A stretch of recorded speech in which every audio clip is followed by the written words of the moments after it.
Shalom to the elect of Israel, to the hopeful elect of Israel, you Hebrew Israelites, you so-called Negroes, Latinos, Native Americans, West Indian, and Haitians.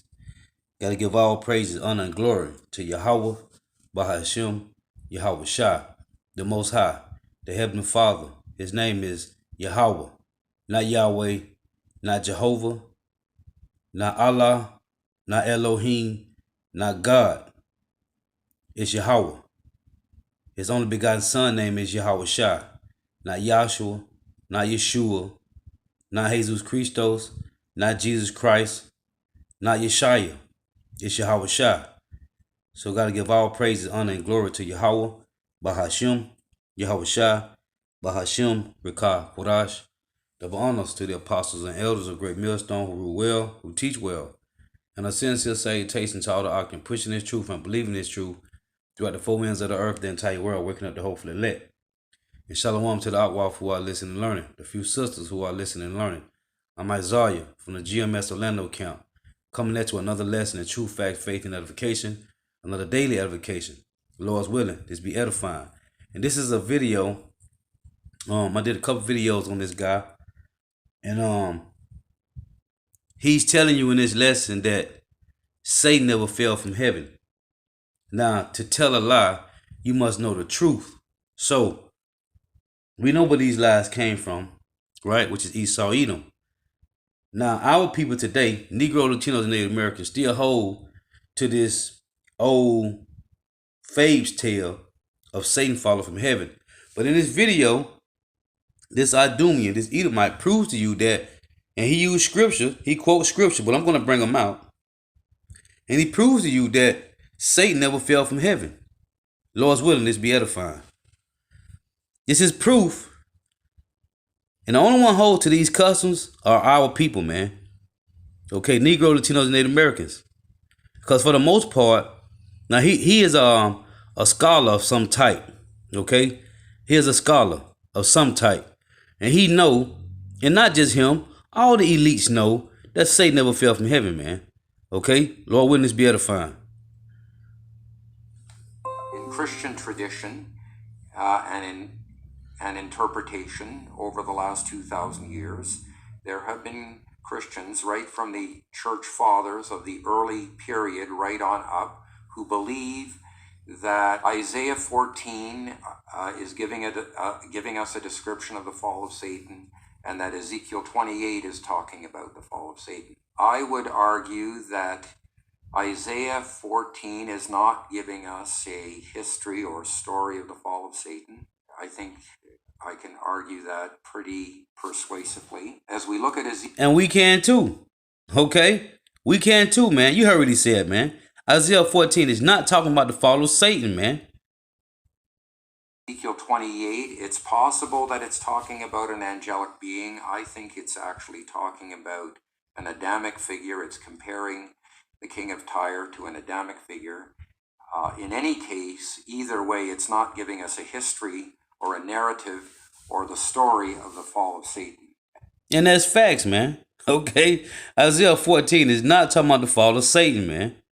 And when we discuss passages like Isaiah 13 and 14 on the one hand and Ezekiel 28 on the other, we have to acknowledge they're difficult texts to interpret, and we have to show, I think, kindness and respect to others who have different views from us.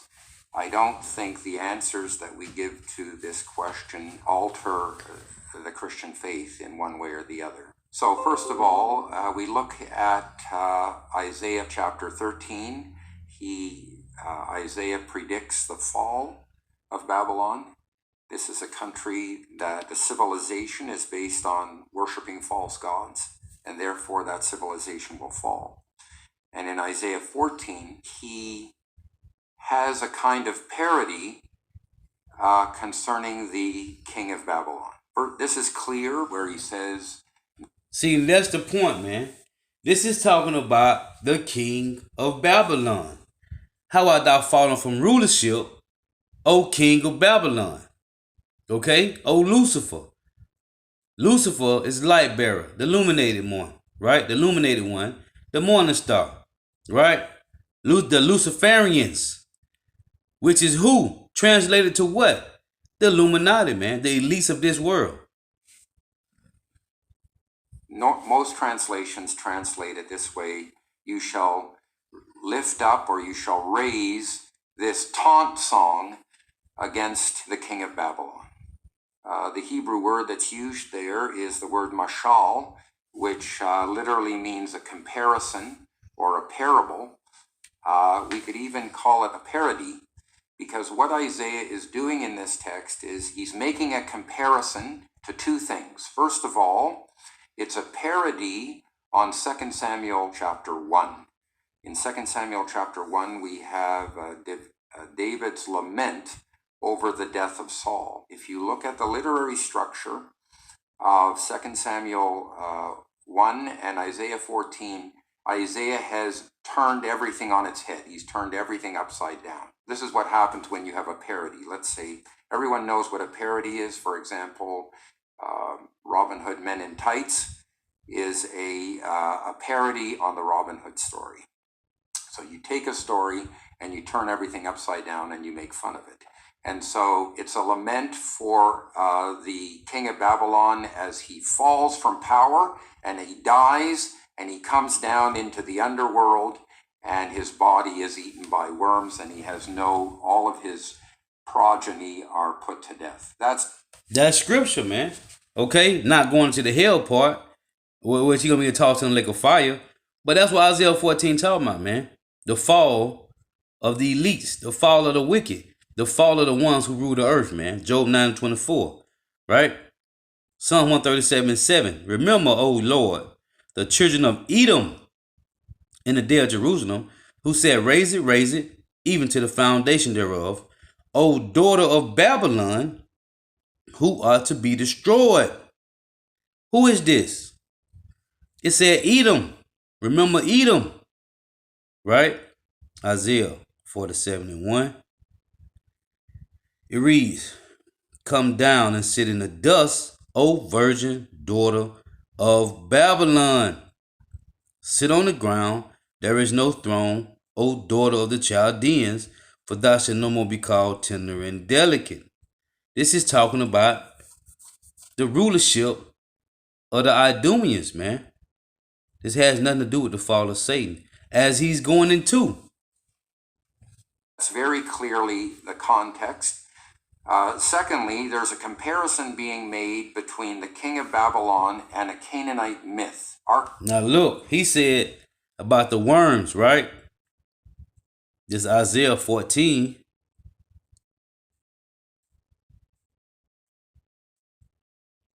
And verse 11. Thy pomp is brought down to the grave, and the noise of thy vows.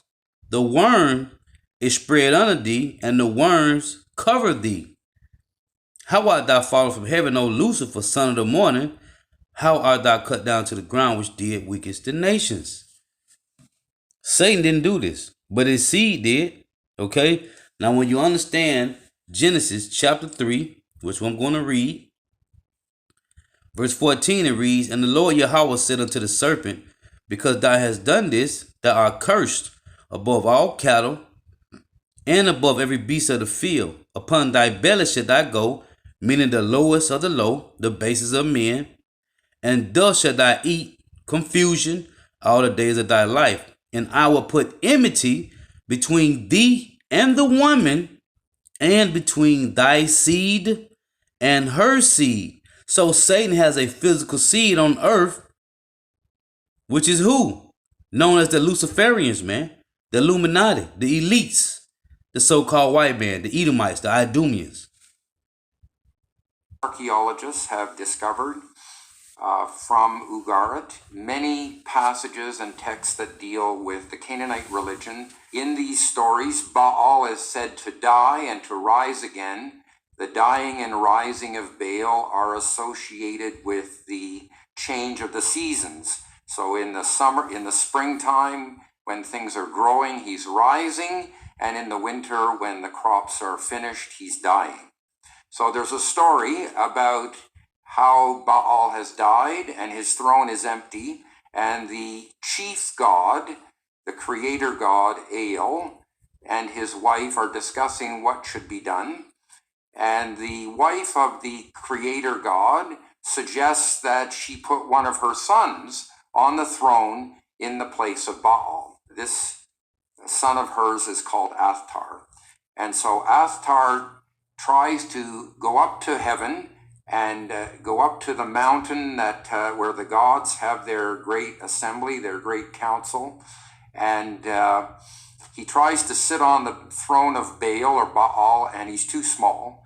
And so he's cast down to the earth. He's cast down to the underworld. And so the king of Babylon is being compared to this young upstart god who tried to take the place of the chief god on his throne and was way too small and cast down to the earth. In the text of Isaiah 14, the king of Babylon is called O Shining One. He's also called the Son of the Dawn. These are titles that are used for this Canaanite god in this story that I'm talking about. He's called Shining One, and he's called the Son of the Dawn. The Hebrew word Halel literally means O Shining One, and it's a reference to the morning star, to Venus. When this word was translated into Greek in the Septuagint, the Greek translation of the Old Testament, they translated it by the word Heosphoros, which means dawn bearer and is a way of referring to the morning star in Hellenistic literature. And then later on, when Jerome translated the Bible from Hebrew into Latin, he used the word Lucifer. So Lucifer is simply a Latin word that means light bearer and is a reference to the morning star. So Lucifer is not a personal name. It's a descriptive title. It comes from the Septuagint, which in turn comes from the Hebrew text. And Isaiah is mocking the king of Babylon by calling him the name that is used for this young upstart god, and he's saying, you think you are the greatest in the world and you are at the height of everything. You're absolutely not a god, and you're going to be cast down to the underworld. So we can see that Isaiah is giving a lament over the death and the downfall of the king of Babylon. That's what it clearly says in the text. He's turning this inside out and upside down as a parody based on the lament for the death of Saul. And then he's comparing the king of Babylon to this Canaanite myth. So in conclusion, this doesn't really give us any information about the fall of Satan. Undoubtedly, we could say that the arrogance of the king of Babylon is inspired by the devil. The pride of the king of Babylon is inspired by Satan. But we don't have a history here of the fall of Satan. Now, in the history of Christian interpretation, right from the earliest church fathers, there have been people who have believed that this was a history of the fall of Satan. And I think that this interpretation is incorrect. The church fathers were basically cut off from the ancient Near Eastern background, and they were also cut off. They also were not sensitive to how Hebrew literature communicates. You see, he's telling you straight up, man. Isaiah 14 has nothing to do with Satan falling out of heaven, man. Okay? Crown and their heritage was from Greece and Rome, and so I don't think they came up with the correct interpretation. Another difficult text is Ezekiel 28. As we try to interpret this, we have to stop and ask ourselves the question, what is the genre? What kind of literature are we reading? So let's just stop for a moment and think about a newspaper. Many young people don't even remember what a newspaper is, but if you think about a newspaper, it has many different kinds of literature. So you have the front page news, Then you have sections on business, on leisure, you have comics, you have obituaries, you have stocks and bonds. So there's many different kinds of literature in a newspaper. If we were to compare, for example, the front page news with the comics, could we say that there's truth on the front page and no truth in the comics? Well, that would probably be a mistake. They're actually completely different kinds of literature. There might be more truth in the comics than there is on the front page. They're talking about all the same things that are being discussed on the front page. It's just a completely different way of communicating. So when we think of, when we look at the book of Ezekiel, I would say that Ezekiel is apocalyptic literature, which means that he uses very colorful metaphors and symbols to communicate. Let's put chapter 28 into the context of the whole book. So now listen, when you go to Isaiah 14, right? Now when you start at verse 12, it tell you, how art thou fallen from heaven, O Lucifer, son of the morning, right? How art thou cut down to the ground, which did weakest the nations, right? How art thou fallen from heaven, O Lucifer, right? Let's read it real quick. So this is Isaiah 14 and 12. It reads, how art thou fallen from heaven, O Lucifer, son of the morning? How art thou cut down to the ground, which did weakest the nations? This is not talking about Satan. It said, how art thou cut down to the ground? How art thou fallen from heaven, O Lucifer, son of the morning? Meaning what? The light, the day star, right? Son of the morning, right?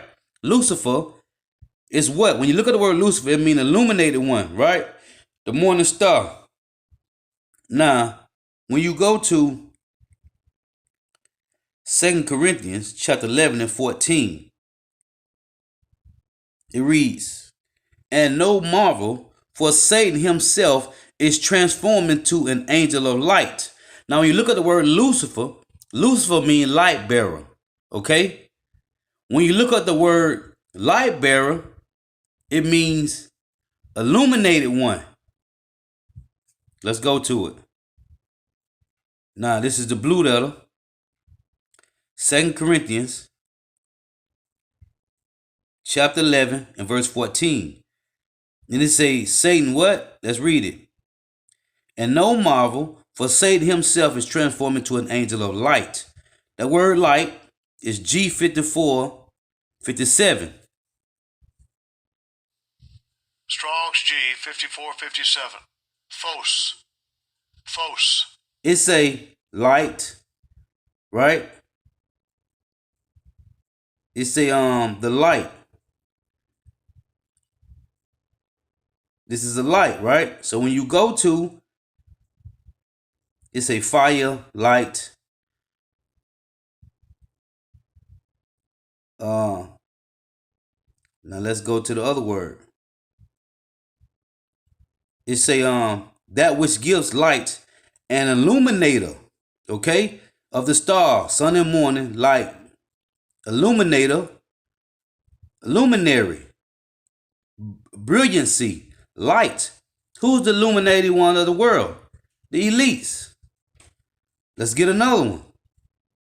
Morning star, day star, light bearer, okay? Let's get another one. It's a Latin Lucifer. Morning star, day star. Okay, let's get another one. Here we go right here. Transparent or well illuminated. Bright, full of light. It's illuminated. Who are the illuminated ones of the world? The Illuminati, man, the elites. Okay? So this is talking about the elites, man. As I read to you in Genesis 3 and 15, that Satan has a physical seed on the earth. Job 9 and 24 say what? The earth was given into the hand of the wicked. Now let's read this. You see, it say the illuminated ones, man. It has nothing to do with Satan. But Satan has a physical seed on earth, which are the so-called white man. Okay? The Edomites, the Idumeans. Now this is Job chapter 1 to show you that Satan is in order with the Lord, man.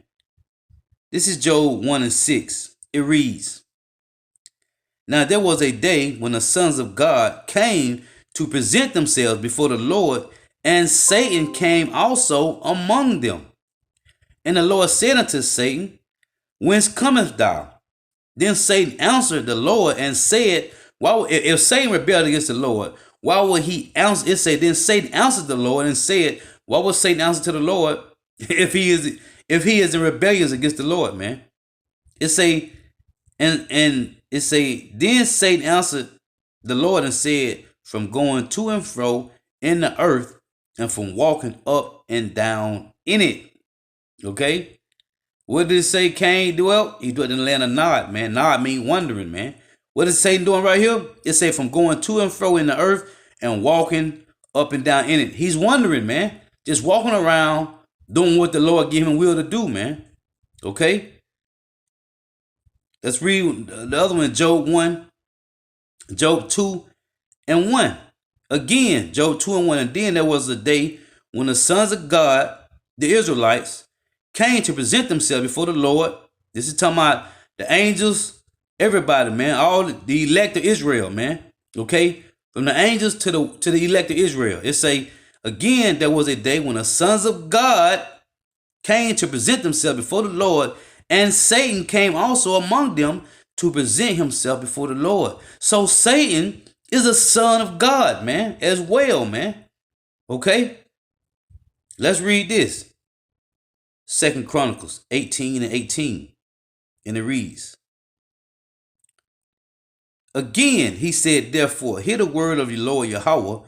I say Yahweh sitteth upon his throne, and all the hosts of heaven standing on his right hand and on his left, man.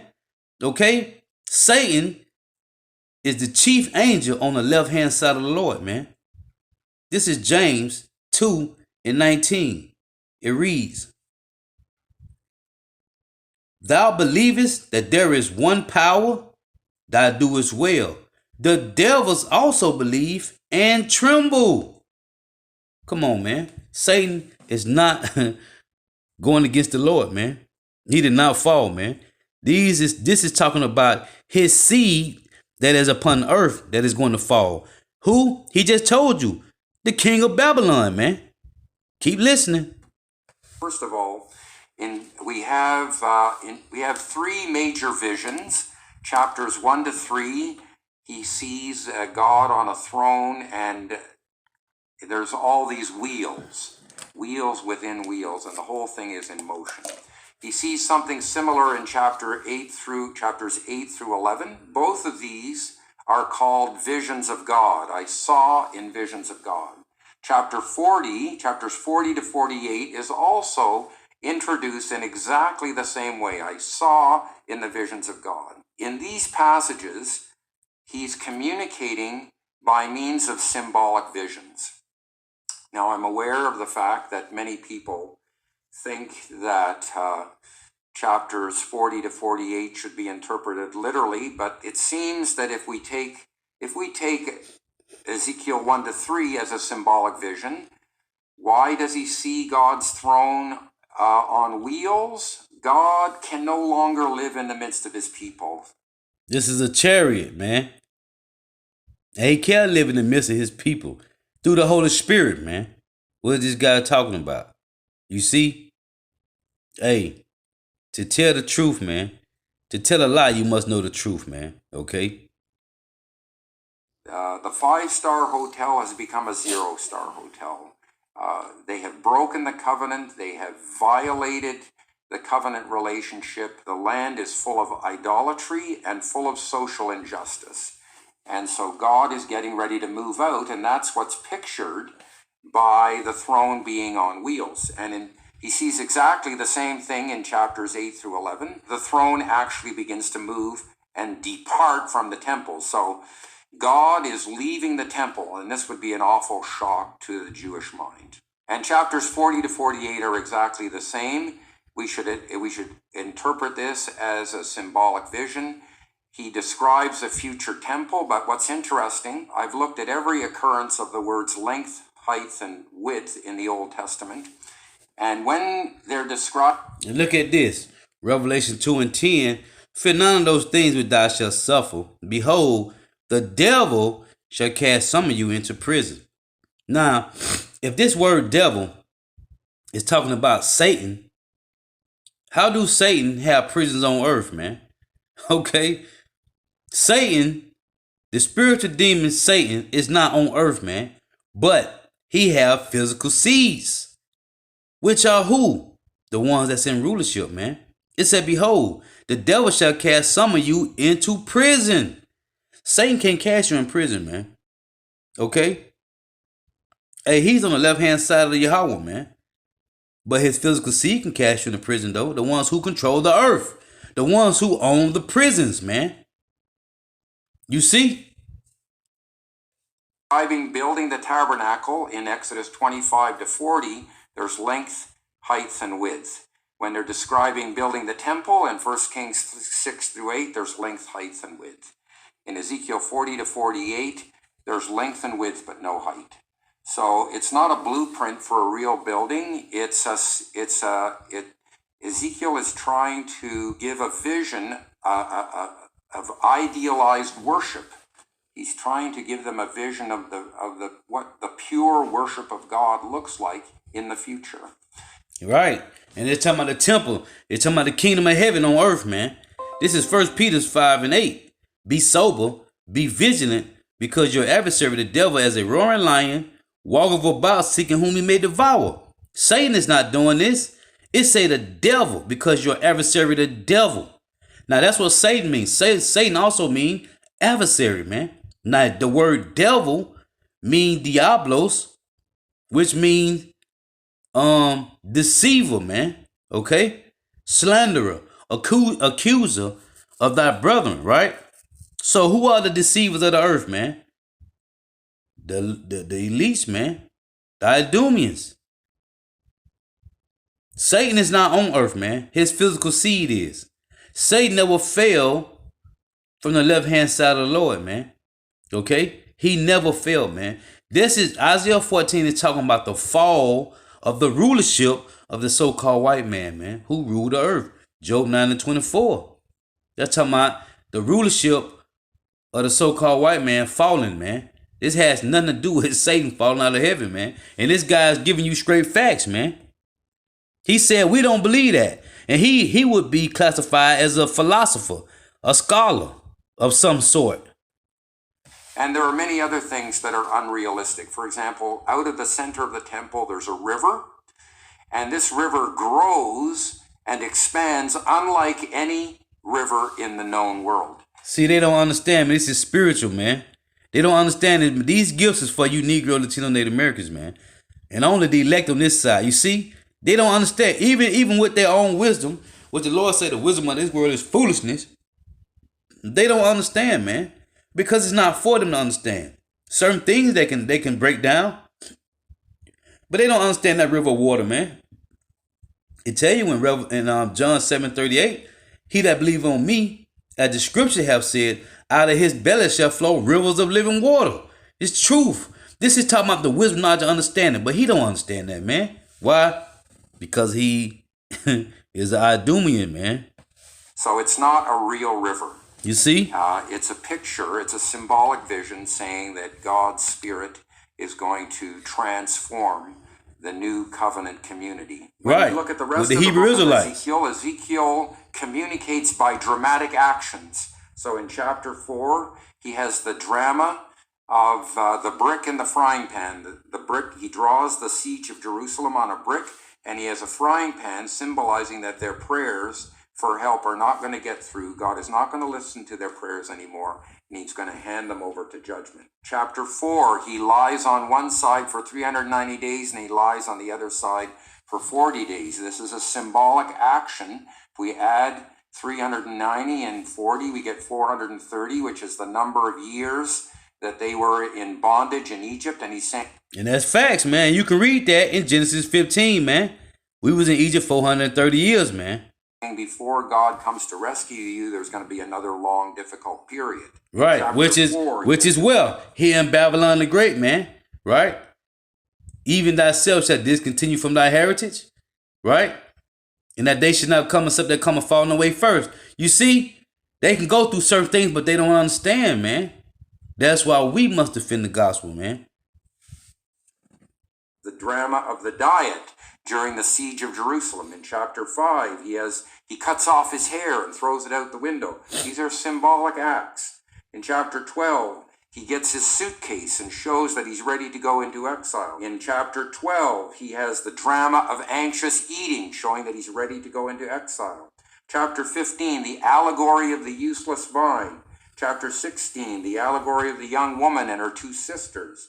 Chapter 17, the allegory of two eagles and a vine.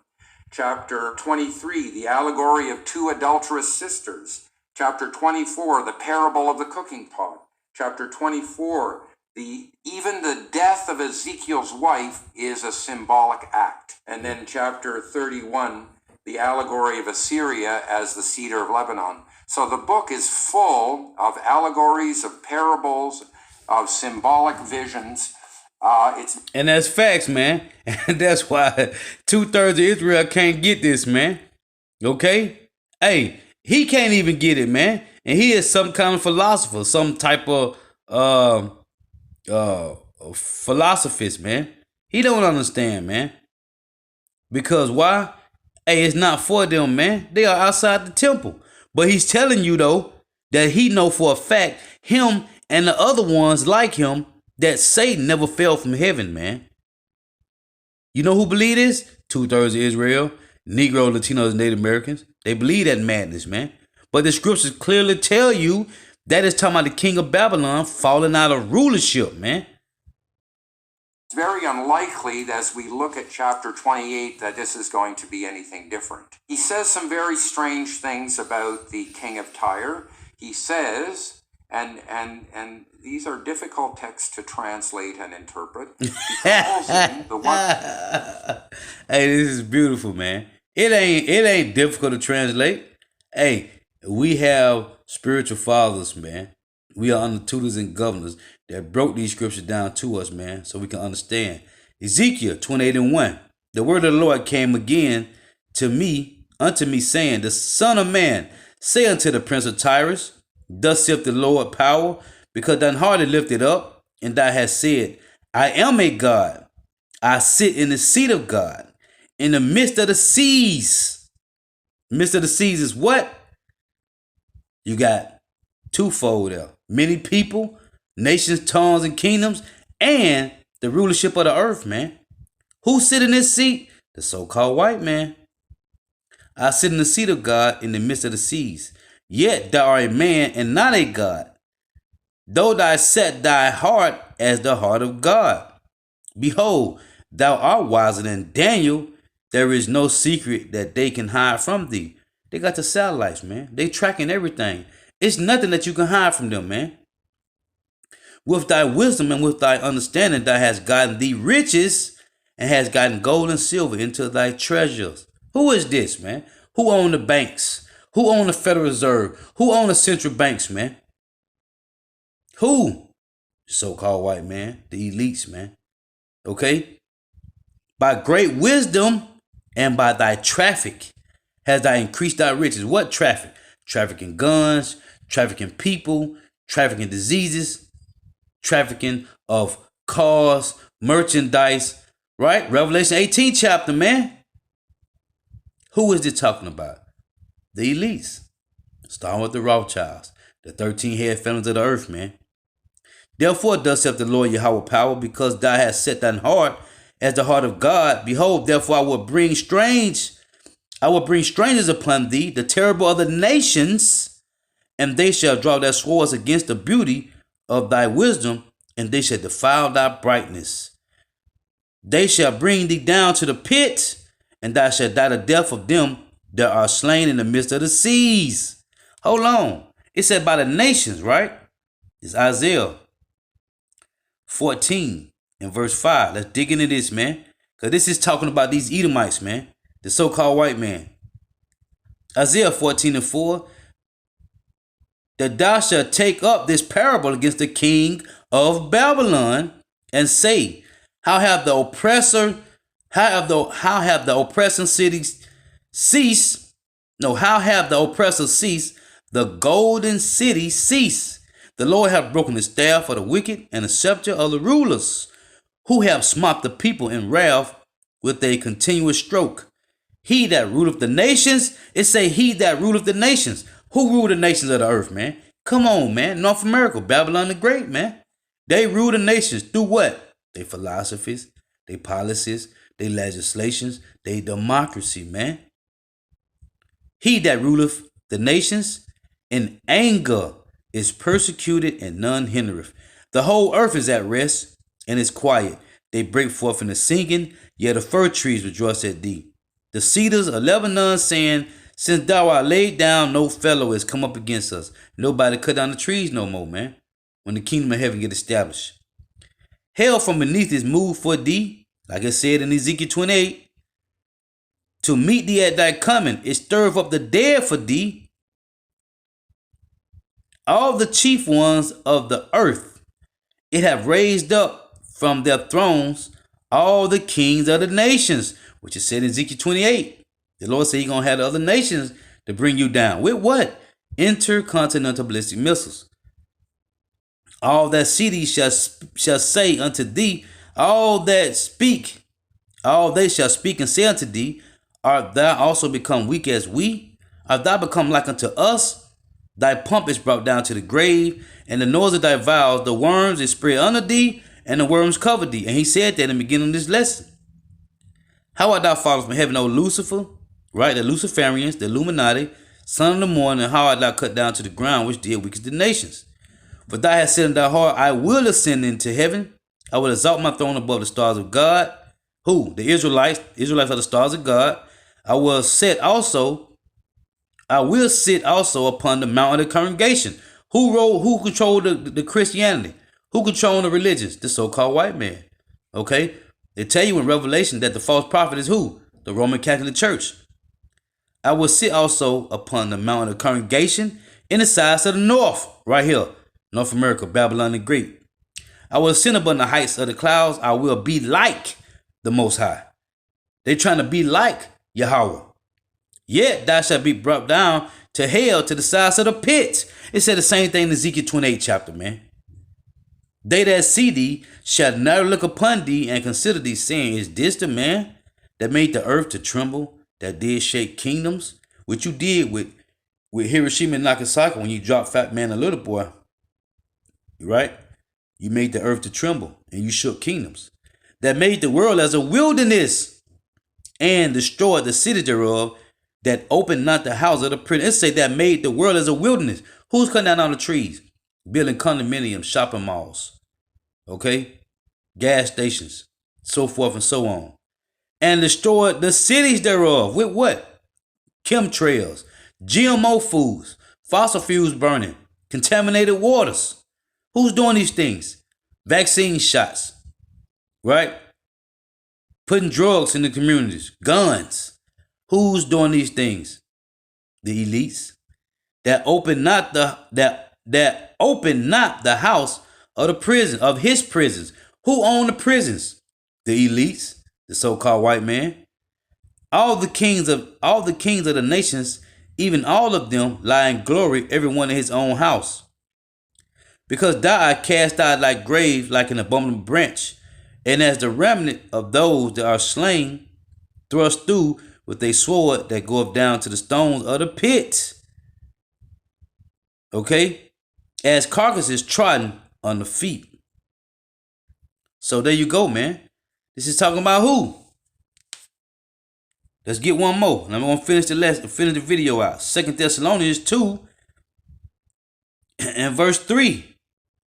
Let no man deceive you by any means, for that day should not come except they come and fall away first. We had to forget who we were, go into slavery, and somebody else had to take our heritage. And we had to be called proverbs and bywords, Negroes, spics, pork monkeys, spooks, wetbacks, savages, right? And we had to go into a land and be scattered and serve out our judgment. And that man of sin be revealed, the son of perdition. He's revealed now. Okay? Esau, Edom, the Edomites, the so-called white man, who opposeth who is totally opposite against Yahweh, and exalted himself above all that is called God. Who's saying they all? Who is saying on the earth they are above the Most High? The so-called white man, or that is worshipped.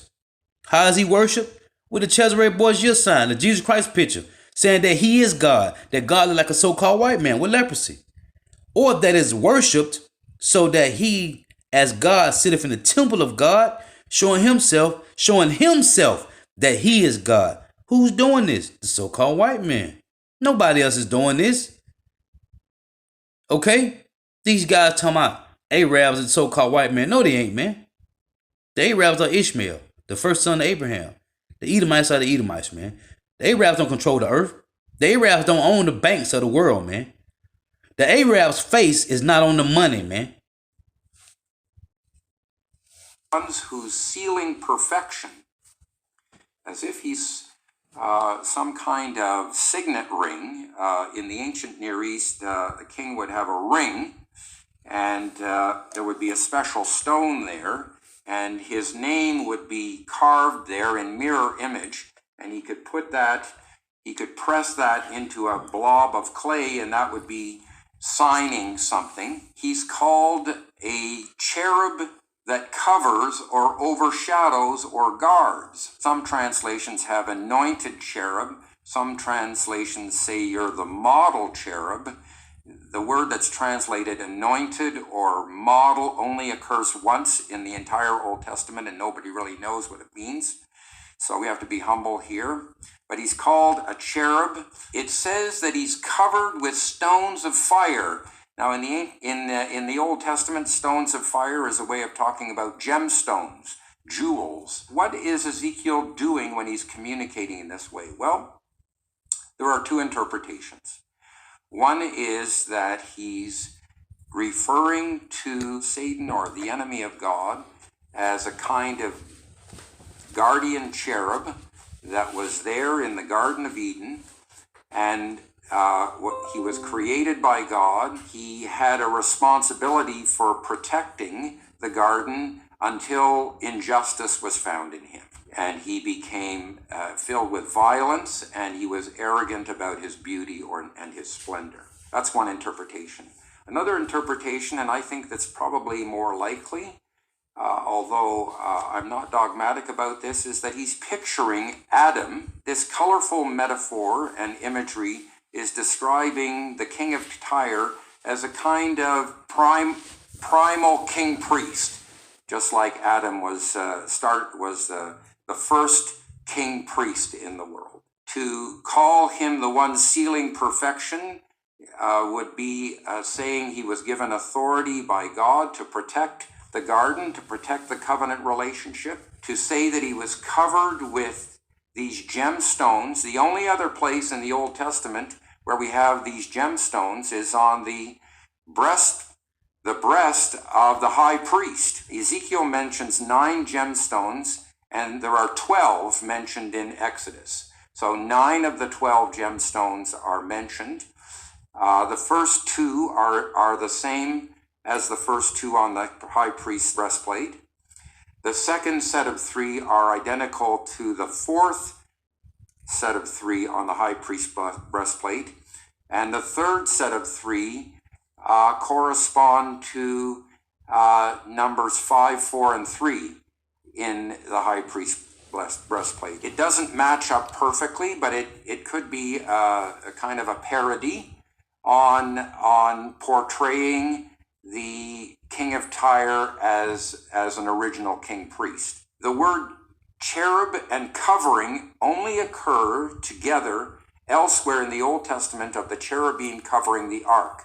So it could be a way of saying that this person had the job of protecting the covenant, because that's what was in this box. That's what was in the Ark of the Covenant, the covenant between God and Israel. This could be very colorful language for depicting the king of Tyre as the primal man who was given authority by God to protect the garden, who was like a king priest, who had the job of protecting the covenant, until injustice was found in him and he rebelled. Now, as I've said, the other view is that this is actually a reference to the enemy of God, which we call the devil or Satan. A recent proponent of this view is Michael Heiser. It's talking about the physical seeds of Satan, which are the Idumeans.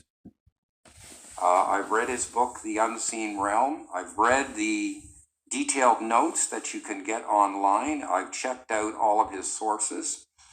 It seems to me that in this case, he's overemphasizing the background from the ancient Near East and underemphasizing the background from the Old Testament itself. So what I've done is I've tried to explain the imagery in Ezekiel 28 using the background of the Old Testament itself. He does different things with the text. Instead of reading, you are the one sealing perfection, he says this is a word that doesn't occur anywhere else in the Old Testament, but it occurs in Aramaic and it means a snake. This is And see, what you got to understand is, what people got to understand is Genesis, man.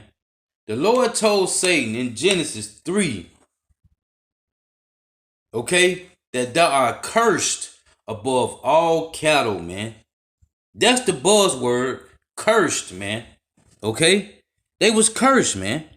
He told them that he was cursed and that he would put enmity between his seed and thy seed. Right? He would put enmity between thy seed and her seed. That seed is talking about Israel, man. When you go to Proverbs 3:33, it reads, the curse of the Lord is in the house of the wicked, man. Who is the wicked according to the Bible?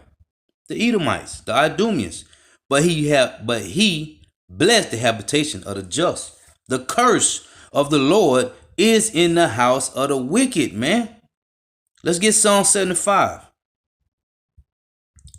Psalm 75:9 reads, for in the hand of the Lord there is a cup, and the wine is red. It is full of mixture, and he poureth out of it the same. But the dregs thereof, all the wicked of the earth shall read them out and drink them. The wicked is who, man? Edom, man. Edom. Malachi chapter 1 and verse 4. It reads, whereas Edom saith, we are impoverished.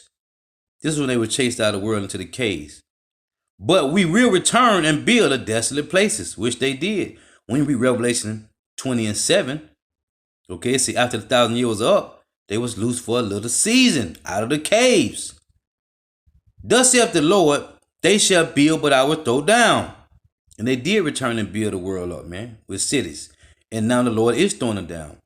And they, who? Israel, shall call them, and all the nations, all the other nations.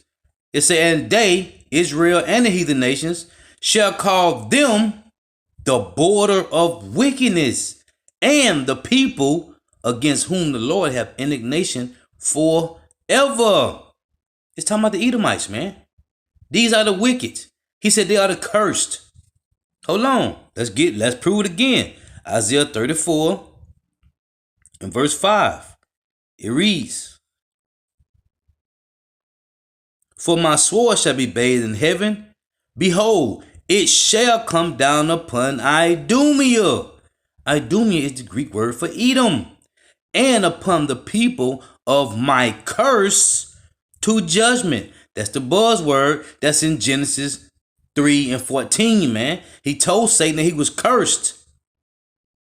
And shall be brought what? Low.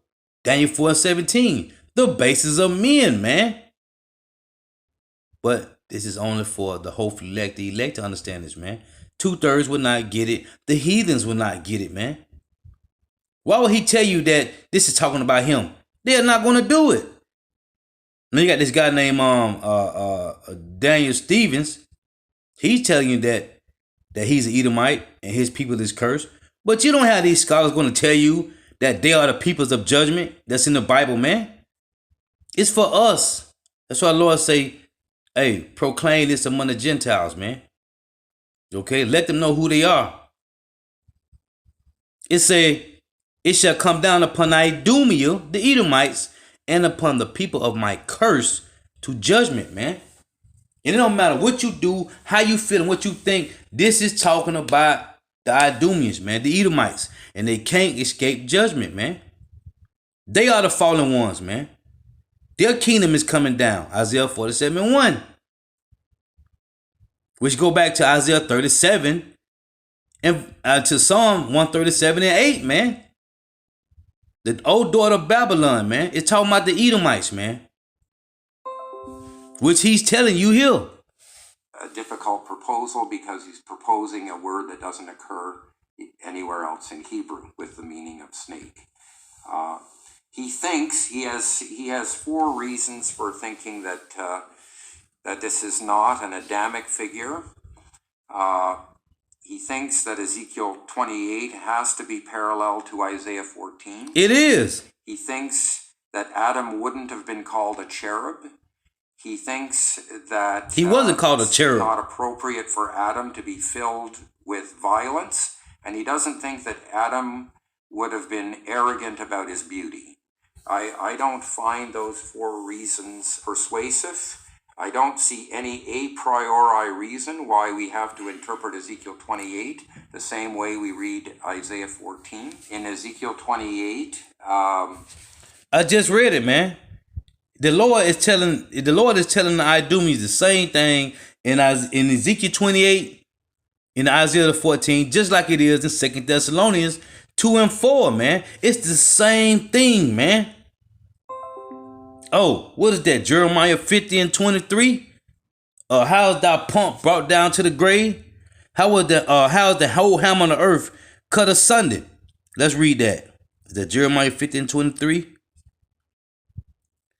It reads, how is the hammer of the whole earth cut asunder and broken?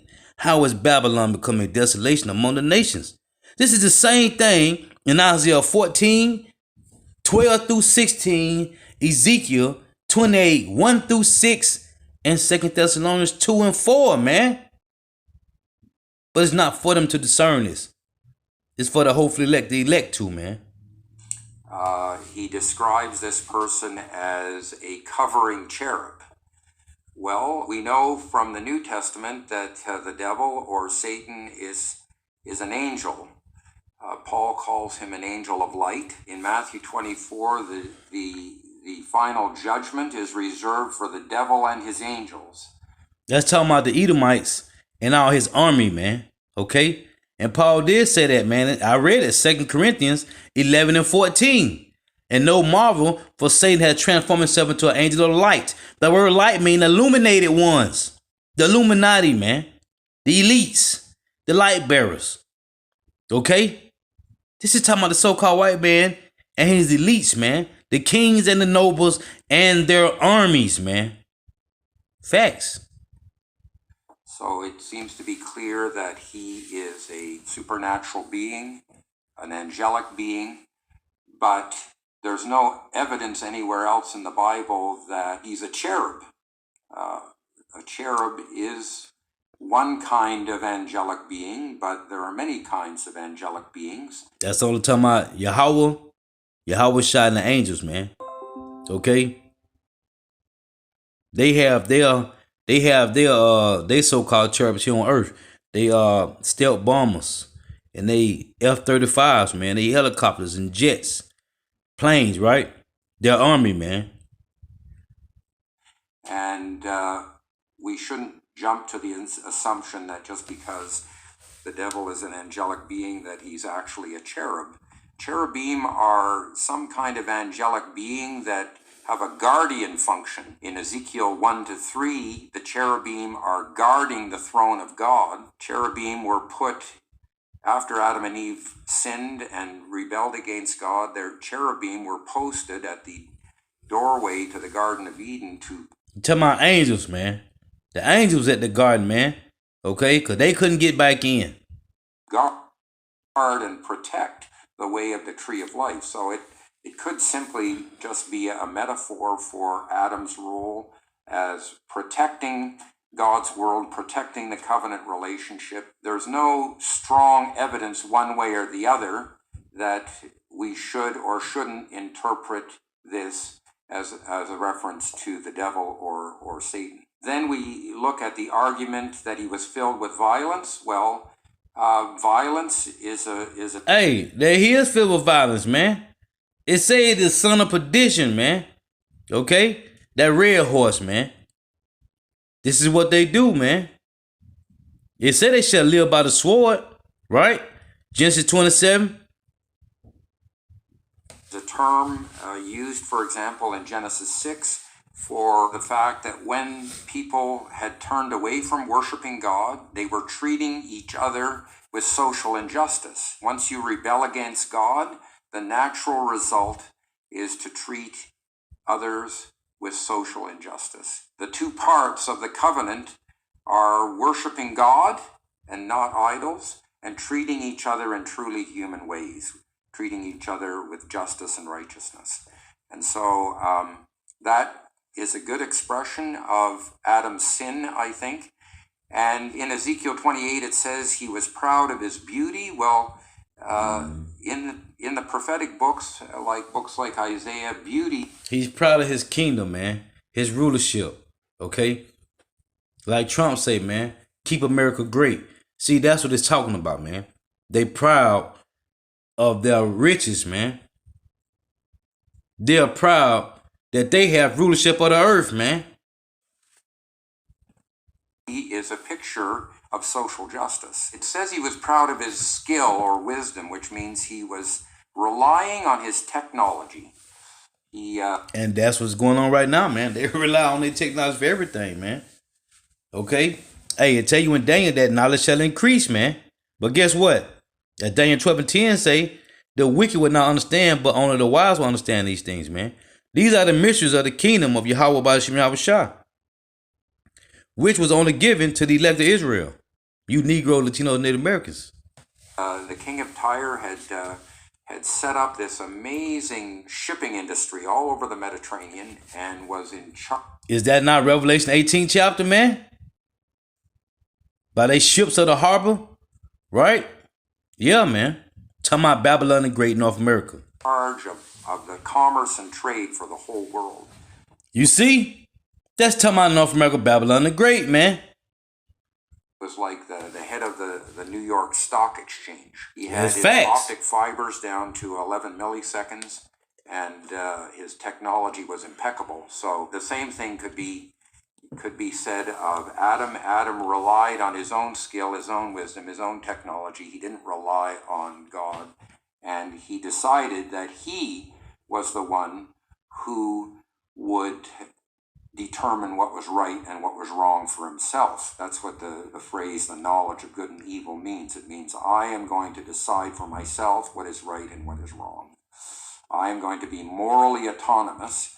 And that's what... Hey, that's why Proverbs 3 and 5 say, trust in the Lord with all thy heart and lean not unto thy own understanding, man.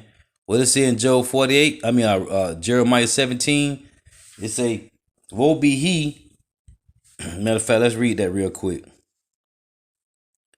This is Jeremiah 17. And Jeremiah 17 and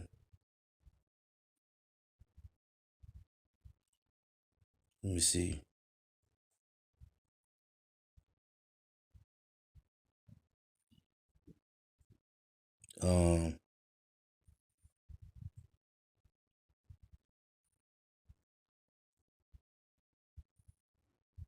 Jeremiah 17 and 7 say, blessed is the man that trusteth in the Lord, and whose hope is the Lord, and who hope the Lord is. Right? And what's that other one? It's a let me find it real quick. Let me play some more of this. What it means to think like God. And that's exactly what it's saying in Ezekiel 28. Where does this leave us? Well, One interpretation, which I lean to rather strongly, is that the king of Tyre is being compared to Adam in his rebellion against God and his arrogance, his pride, and he thought of himself as being a god. And as a result of that arrogance and pride, he will be cast down to the earth, and he will. Jeremiah 17:5. Thus saith the Lord, cursed be the man that trusteth in man, and maketh flesh his arm, and whose heart departed from the Lord. Verse 7, blessed is the man that trusteth in the Lord, and whose hope the Lord is, man. Okay? Hey, so we don't lean on to our own understanding when it comes to these scriptures, man. We trust in Yahweh while Yahweh Shah. He will die like a man. If the other interpretation is correct, that it's actually talking about the enemy of God, that we call the devil and Satan elsewhere in the Bible, then it simply tells us that this was a being created by God and continued until evil or injustice was found in him. Right. And that's going into the Lord just pushing him to destroy whoever whom he give order for the Satan to do so, man. But he's not against the Lord, man. Okay? He's on the left-hand side of the Lord, waiting to get orders, man. So with that, got to give all praise, honor, and glory to Yahweh, Bahashim Yahweh Shah, Bahashim Rekah Kodash, the honors to the apostles and elders of Great Millstone who rule well, who teach well, and a sincere salutation to all that are pushing this truth and believing this truth throughout the four winds of the earth, the entire world, waking up the hopeful elect. And shalom to the Akwa who are listening and learning, the few sisters who are listening and learning. The Lord willing is edifying. Till next time I say shalom.